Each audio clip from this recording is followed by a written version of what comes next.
This is a moment where almost all of us are facing tremendous adversity. It brings back memories of the dot-com crash of 2000, the terrorist attacks of 2009, and the mortgage crisis in 2008, all experiences I went through as a startup founder. In this video and the videos that follow in the coming weeks, I'm going to show you how you can face this adversity head on and learn how to turn this seemingly disadvantage into an advantage for your business and discover how to embrace this experience in a way that's going to enhance your founder's story. Hi, I'm Graft, founder of Storytelling for Entrepreneurs, where we help founders leverage the power of story to launch and grow their business. This is one of those rare moments in history where it feels like the entire world is collectively going through this catastrophic event in slow motion. At the same time, this is not going to be the last time you encounter massive obstacles. Heck, it's what we do as entrepreneurs. That's why it's critical for business owners such as us to have this proactive approach to the situation and start using strategies, techniques, and tactics that are going to help you understand how to overcome these challenges so you can not only survive through them, but learn to thrive during and after these tumultuous times. In my first company, when the dot-com crash hit, I really wasn't ready for it and I didn't deal with it very well. Actually, as it started to happen, against all odds, we had completed a $7 million venture round, closed 6 big deals, hired 32 people, signed this lease for a 10,000 square foot office, and started to build some real momentum. So I figured we would get through it fine. But then the dominoes started following and the dot-com crash got bigger and bigger, and within a matter of months, we lost all of our clients. The venture capital market shut down, which means we couldn't raise our third round of funding, and we had to let everybody go and start the process of selling our technology as well as our IP portfolio.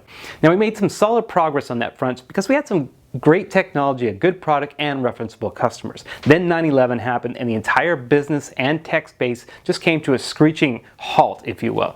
I was crushed. I had worn my emotions on my startup sleeves and it felt like the world had just sucker punched me. I didn't know what to do. I wasn't mentally or emotionally prepared for something like that at the time.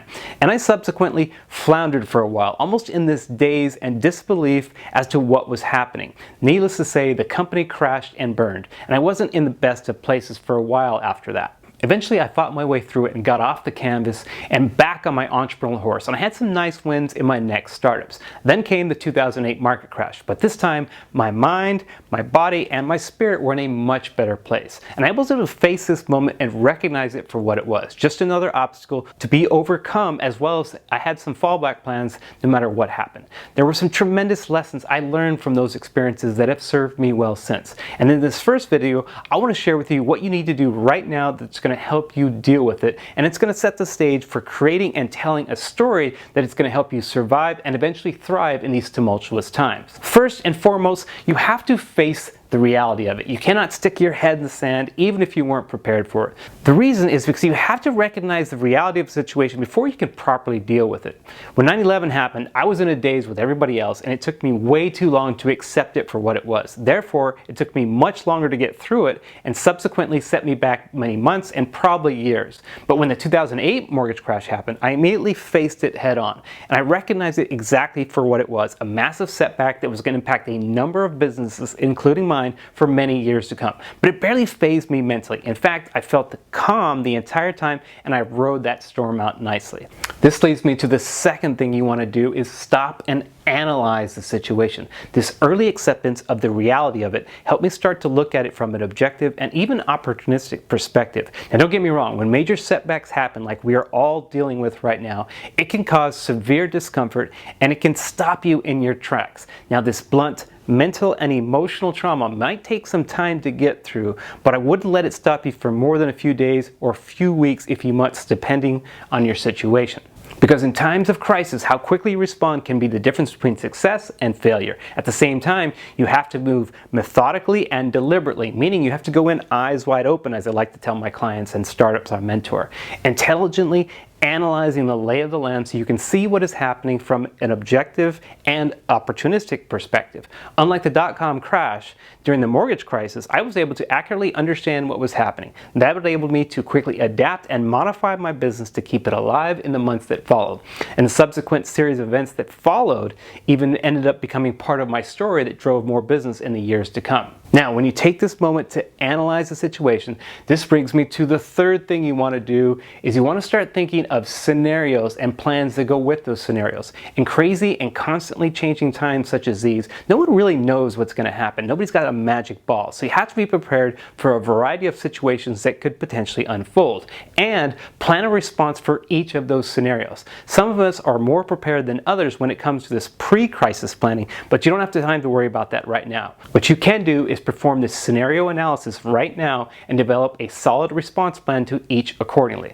Now, what's more, in certain situations, you can use this scenario and plan combination as part of your communications. It's something you can share with your customers, your partners, your advisors, and your employees, because this thought process is going to give you and them confidence that you're going to get through this and come out better on the other side. As part of this process, the fourth thing you need to do is read the room, especially when the world is turning upside down. Meaning you need to understand that what you say, who you say it to, and how you say it matters. Now, you still want to stay true to your brand and your ethos in all situations. But when it comes to your messaging and your story, you cannot be tone deaf to what is happening in the world, and you have to be conscious of what and who you were talking with and how you were communicating it. I've got clients that were doing really well selling in their primary channel, sharing their story in a person-to-person forum.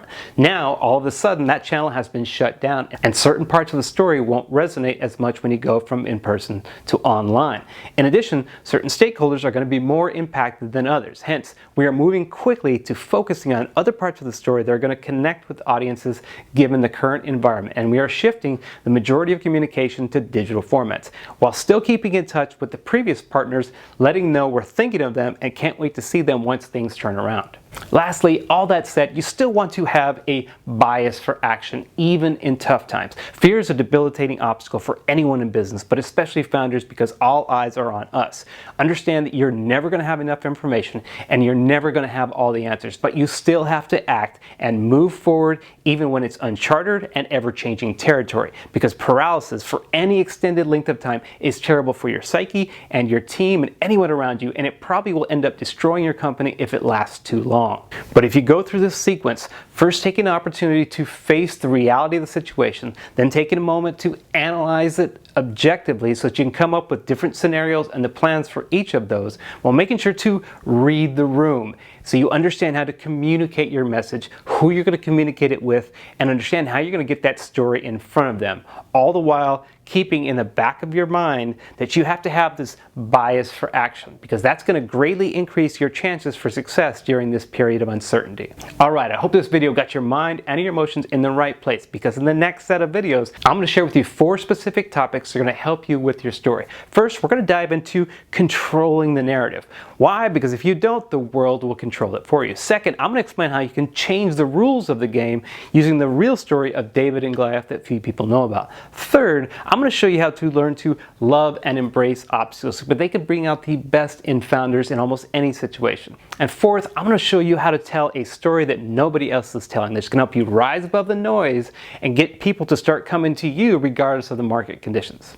I want to wrap this video with one incredibly important message in extremely challenging times such as ones we're facing right now. Survival is victory. I know this seems harsh, but that is the reality of the world right now for business owners. 2020 is all about surviving so you can come away victorious. Don't shy away from it. Embrace it. What you want to do is reach down and commit to yourself that you're going to make it through this. If you can get this into your mindset that you're going to turn this seemingly disastrous set of circumstances into a position of strength and a foundation of advantages for your startup, and in turn share that story and that message with every audience that you encounter, that your drive, your work ethic, and your passion to see this through no matter what the odds, you're going to wake up every day feeling like you got the wind at your back, you got a smile on your face, and you're going to build a tribe that's going to do whatever they can to help you be successful, and a company that's going to thrive for years to come.